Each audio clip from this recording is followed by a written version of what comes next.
I, 34F, have been married to Nicholas, 35M, for 15 years, and we've been together for 20 years total. We have 2 children, Kaylee, 13F, and Noah, 11M, who we adore and work hard to provide the best life for. For the past few years, our marriage has been rocky, and I've been struggling to understand why. Nicholas and I met in high school when we were both 14. It was during a school play. I was working on the set design, and he was part of the tech crew. We bonded over our shared love of theater and spent countless hours working on school productions together. We started dating a few months later and quickly became inseparable. Our families had very different reactions to our relationship.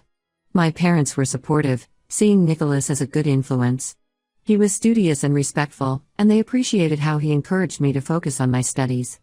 Nicholas's parents, on the other hand, were more skeptical. They worried we were too young and that our relationship would distract us from our goals. Despite the concerns of Nicholas's parents, we stayed together throughout high school.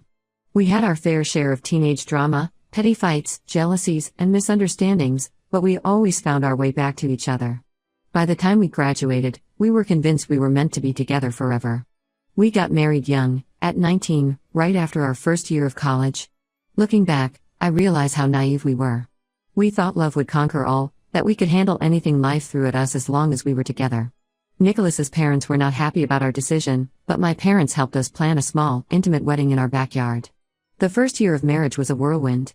We were both full-time students, working part-time jobs to make ends meet. We lived in a tiny studio apartment near campus, surviving on ramen noodles and dreams of a better future. Despite the challenges, we were happy. We'd stay up late studying together, dreaming about our future home, our careers, and the family we wanted to build. Then, just before our second wedding anniversary, I found out I was pregnant with Kaylee. It wasn't planned, and we were terrified. We were still in college, barely able to support ourselves, let alone a baby. But after the initial shock wore off, we became excited about the prospect of becoming parents. I had to take a semester off when Kaylee was born, but Nicholas doubled down on his studies, determined to graduate on time. His parents, who had been distant since our wedding, stepped up to help with childcare so I could return to school. It was a challenging time, but it brought us closer as a couple and helped heal the rift with Nicholas's family. 2 years after Kaylee was born, Noah came along. This time, we were a bit more prepared, but it was still overwhelming. I had just started my first job out of college, and Nicholas was climbing the corporate ladder in an IT firm. We were constantly exhausted, juggling 2 young children, full-time jobs, and trying to maintain our relationship. The early years of parenting were tough. We struggled financially, often relying on help from our parents. There were nights when we'd argue about money, about whose turn it was to do the night feedings, about the division of household chores. But we always managed to work through our issues, reminding ourselves that we were in this together. As the years went by, things improved financially. Nicholas got a great job in IT, and I started my own small business from home, an online craft store that allowed me to be there for the kids after school. We were finally able to buy a house in a good school district and provide a stable life for our children. However, as our financial situation improved, our relationship began to suffer. We were so focused on our careers and the kids that we started to neglect our marriage. Date nights became a thing of the past, replaced by work meetings and children's activities. Physical intimacy dwindled, and when it did happen, it felt more like a chore than an expression of love. For the past 3 years, things have been particularly difficult. We've had very little intimacy and hardly any sex. I've tried to talk to Nicholas about it, but he always brushes it off, saying he's tired from work or stressed about other things. I've suggested date nights, couples activities, even a weekend getaway, but he never seems interested. I've watched as Nicholas has become more and more distant. He spends more time at work, often coming home late and immediately burying himself in his laptop. When he is home, he's distracted, constantly checking his phone or zoning out in front of the TV. It's like he's physically present but emotionally absent. This past year has been the worst. We barely talk anymore, except about the kids or household matters. It feels like we're just roommates sharing a house and co-parenting our children. The atmosphere at home has become tense and gloomy. I've cried myself to sleep many nights, wondering what went wrong and how we got to this point. I've tried to rekindle the spark in our marriage. I've dressed up for dinner, tried to engage him in conversations about topics he used to love, even surprised him with tickets to see his favorite band. But nothing seems to work. It's like he's looking right through me, not really seeing me anymore. Last week, I finally confronted Nicholas about the state of our marriage. I was hoping for a heart-to-heart conversation where we could address our issues and work on rebuilding our relationship. Instead, what I heard shattered my world. Nicholas told me he no longer feels in love with me. He said he loves me as a friend and the mother of his children, but he doesn't have romantic feelings for me anymore. He admitted he's been feeling this way for a while but didn't know how to tell me. He said he only sees me as his best friend and that's why he hasn't been interested in intimacy or sex. I was devastated. I couldn't believe what I was hearing. How could the man I've loved for 20 years, the father of my children, suddenly not be in love with me anymore? I asked him if there was someone else, but he assured me there wasn't. He said he just doesn't feel the same way about me anymore and doesn't know why. When I pressed him for more explanation, he mentioned feeling trapped. He said he feels like we got married and had kids too young, that we never got to experience life as individuals. He talked about feeling like he missed out on his 20s, on the chance to travel, to figure out who he is outside of our relationship. I've been a mess since that conversation. I can't eat, can't sleep, and can barely function. I'm trying to keep it together for the kids, but it's so hard. I still love Nicholas deeply and can't imagine my life without him. The thought of our family breaking apart is unbearable. I don't know what to do. I've suggested marriage counseling, but Nicholas seems lukewarm about the idea. He says he's not sure it will help since his feelings have changed. I'm afraid he's already checked out of our marriage and is just staying for the kids. I'm lost and confused. How do you fall out of love with someone after 20 years together? Is there any hope for us, or should I start preparing myself for the end of my marriage? Has anyone been through something similar and managed to rekindle their relationship? I could really use some advice or words of encouragement. I feel like my whole world is falling apart, and I don't know how to put it back together. How do I navigate this new reality? How do I tell our children if things don't work out? How do I start over at 34 if my marriage ends? Update 1. It's been about a month since my last post, and I wanted to give an update on my situation. First, I want to thank everyone for their kind words, advice, and support. It meant a lot during this difficult time. After my last post, I decided to take some of the advice I received and focus on myself for a while. I realized I had lost myself in being a wife and mother, and it was time to rediscover who I am as an individual. I started by joining a local gym and committing to working out 3 times a week. It's been great for my physical and mental health. The endorphin rush after a good workout has been helping me cope with the stress and emotional turmoil. I've even made a few acquaintances at the gym, which has been nice. It's been so long since I've had friends outside of other school moms.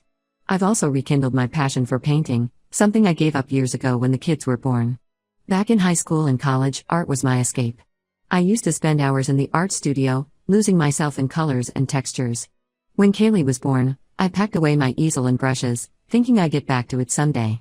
Well, that someday is now.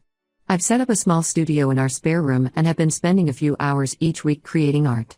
It's been incredibly therapeutic to express my emotions on canvas. As for Nicholas, things are still tense between us. He's been spending more time at work and with his friends. When he is home, he's distant and often glued to his phone.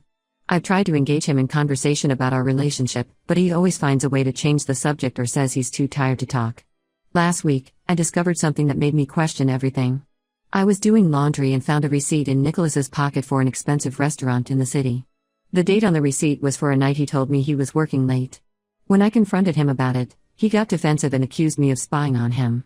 He eventually admitted he had dinner with a female coworker but insisted it was just a work meeting. I don't know if I believe him. The old me would have accepted his explanation without question, but now I'm not so sure. I can't help but wonder if there's more to the story. Is this why he's fallen out of love with me? Has he found someone else? The incident brought back memories of the early days of our relationship. Nicholas had always been popular with girls in high school, and there were times when I felt insecure. But he always reassured me that I was the only one for him. Now, I find myself questioning everything. Was I just naive all along? Despite my suspicions, I'm trying not to jump to conclusions. I've decided to give Nicholas some space while I continue to work on myself. I've also reached out to a lawyer to understand my options, just in case. It's not that I want a divorce, but I need to be prepared for all possibilities. The conversation with the lawyer was eye-opening. She explained the process of divorce, talked about child custody arrangements, and discussed how our assets might be divided. It all felt so surreal, like I was talking about someone else's life. But she also emphasized that consulting a lawyer doesn't mean I'm committed to getting a divorce. It's just about being informed and prepared. The kids have started to notice the tension between us. Kaylee, being older, has asked me directly if everything is okay between her dad and me. It breaks my heart to see the worry in her eyes. I've tried to reassure her without revealing too much, but I know she senses something is wrong. Noah, on the other hand, has been acting out at school. His teacher called last week to let us know he's been getting into fights with other kids. When I tried to talk to him about it, he shut down. I can't help but feel guilty, wondering if our marital problems are affecting him more than we realize. I've been thinking a lot about my parents and how they might react if Nicholas and I split up. They've always been so supportive of our relationship. In fact, they often held us up as an example of a successful marriage to my younger siblings. The thought of disappointing them is almost as painful as the thought of my marriage ending.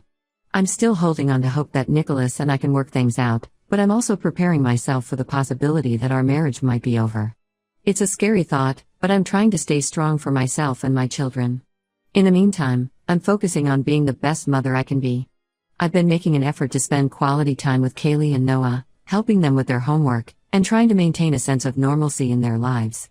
We've started having family game nights on Fridays, even though Nicholas often begs off, claiming he's too tired. I've also been thinking about my career. My online craft store has been doing well, but I'm considering expanding it.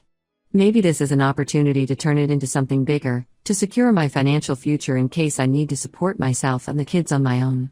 It's strange to think about the future without Nicholas by my side. We've been together for so long, I can hardly remember what it's like to be on my own. The thought is terrifying, but also somewhat exhilarating. Who would I be if I weren't Nicholas's wife? What could I accomplish on my own? I'll keep you updated on any new developments. Again, thank you all for your support during this challenging time. Your words of encouragement and shared experiences have been a lifeline for me. It helps to know I'm not alone in this struggle. Update 2. It's been 2 months since my last update, and a lot has happened. I wish I had better news to share, but unfortunately, things have taken a turn for the worse. After finding the restaurant receipt, I couldn't shake the feeling that Nicholas was hiding something. I hate to admit it, but I decided to do some digging. I know it wasn't the right thing to do, but I felt like I had no choice. I checked his phone bill and found numerous calls and texts to a number I didn't recognize, often late at night or during work hours. With a heavy heart, I confronted Nicholas about what I found. At first, he tried to deny it, but when I showed him the evidence, he broke down and confessed. He's been having an affair with his co-worker, Lisa, for the past 6 months. He claims it started as just a friendship but developed into something more. I was devastated. All this time, I thought we were working on our marriage, but he was building a relationship with someone else. The betrayal cut deep, and I felt like a fool for not seeing it earlier. The revelation brought back painful memories from my childhood. My uncle had cheated on my aunt when I was a teenager, and I remember the pain it caused our entire family. I never thought I'd find myself in a similar situation. The irony is that Nicholas was the one who comforted me back then, assuring me that he would never do something like that to me. Nicholas says he wants to end the affair and work on our marriage, but I don't know if I can trust him again. He's moved into the guest room, and we've told the kids that we're going through a rough patch and need some space. Kaylee and Noah are upset and confused, and it breaks my heart to see them hurting. I've been seeing a therapist to help me process everything, and it's been helpful. She's encouraging me to focus on my own healing and not make any hasty decisions about the future of my marriage. We've been working through my feelings of betrayal and discussing ways to rebuild my self-esteem. I've also confided in my sister and a few close friends. Their support has been invaluable during this time. My sister has been staying with us a few days a week to help with the kids and provide emotional support. It's been comforting to have her around, reminding me of the strong family bonds I have outside of my marriage. As for Nicholas, he says he's committed to rebuilding our marriage, but his actions don't always match his words.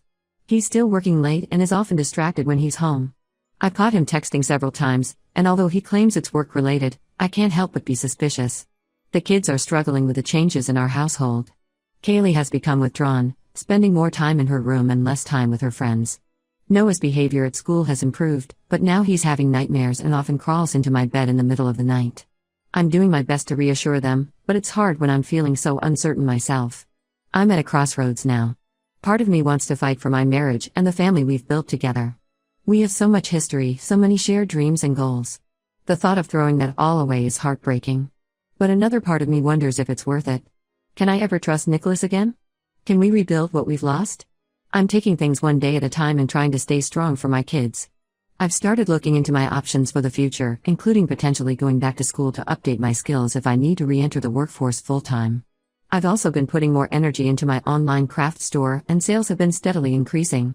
There are moments when I feel strong and ready to face whatever comes next, and other moments when I'm overwhelmed by sadness and fear. The future I had always imagined for myself, growing old with Nicholas, watching our children graduate and start families of their own, enjoying our retirement together, now seems like a distant dream. But I'm trying to stay positive. Whether Nicholas and I work things out or not, I know I'll get through this. I'm stronger than I ever gave myself credit for, and I'm discovering reserves of resilience I never knew I had. Thank you all for your continued support. Your kind words and shared experiences have been a source of comfort during this difficult time. I'll update again when I have more news to share. Update 3. It's been 6 months since my last update, and I wanted to share the latest developments in my situation. A lot has changed, and I'm in a very different place now compared to where I was when I first posted. After much soul-searching and numerous attempts to salvage our marriage, I've decided to file for divorce from Nicholas. It wasn't an easy decision, but I believe it's the right one for me and my children. In the months following Nicholas's confession about his affair, we tried marriage counseling. We went to sessions twice a week for 3 months, but it became clear that the trust between us was irreparably broken. Nicholas continued to be evasive about his relationship with Lisa, and I caught him in several lies during this period. The final straw came when I discovered that Nicholas had been planning a weekend getaway with Lisa, all while telling me he was committed to our marriage. It was at that moment that I realized I deserved better, and so did our children. I've moved out of our family home with Kaylee and Noah. We're staying with my sister for now while I look for a place of our own. The kids are adjusting as well as can be expected. They're understandably upset, but I'm doing my best to provide them with stability and reassurance during this difficult time. Kaylee has been my rock through all of this. Despite her young age, she's shown incredible maturity and strength. She's been helping with Noah and even offered to get a part-time job to contribute to our expenses, which I gently declined. Noah is struggling more, but he's been seeing a child therapist who's helping him process his emotions. As for me, I'm focusing on rebuilding my life. I've enrolled in some online courses to update my skills and am exploring job opportunities. My small business has been growing, and I'm considering expanding it into a full-time venture. The support from my customers has been overwhelming. Many of them have become repeat buyers after hearing about my situation. I've also continued with my therapy sessions, which have been incredibly helpful in processing my emotions and building my self-esteem. I'm learning to love myself again and to recognize my worth outside of my role as a wife and mother. The divorce proceedings are underway, and while it's been stressful, I'm looking forward to closing this chapter of my life and starting anew. Nicholas and I are trying to keep things amicable for the sake of our children, but it's been challenging at times. There are days when the hurt and anger resurface, but I'm trying to focus on the future rather than dwelling on the past. My parents, who I was so worried about disappointing, have been incredibly supportive. They've reminded me that their love is unconditional and that they're proud of me for having the courage to stand up for myself. Their support has been a huge comfort during this difficult time. Looking back on my original post, I can hardly believe how far I've come. The pain and confusion I felt then have been replaced by a sense of purpose and hope for the future. While this isn't the outcome I had hoped for when I first reached out for advice, I'm proud of myself for having the courage to make this difficult decision. To anyone out there going through a similar situation, know that there is light at the end of the tunnel. It may not seem like it now, but you have the strength within you to overcome this and create a better life for yourself. Thank you all for your support throughout this journey. Your kind words and advice have been a source of comfort and strength during the darkest times. I'm grateful for this community and the help it's provided me. As I move forward into this new chapter of my life, I'm both nervous and excited. I know there will be challenges ahead, but I also know that I'm capable of facing them. For the first time in a long time, I'm looking forward to the future and the possibilities it holds.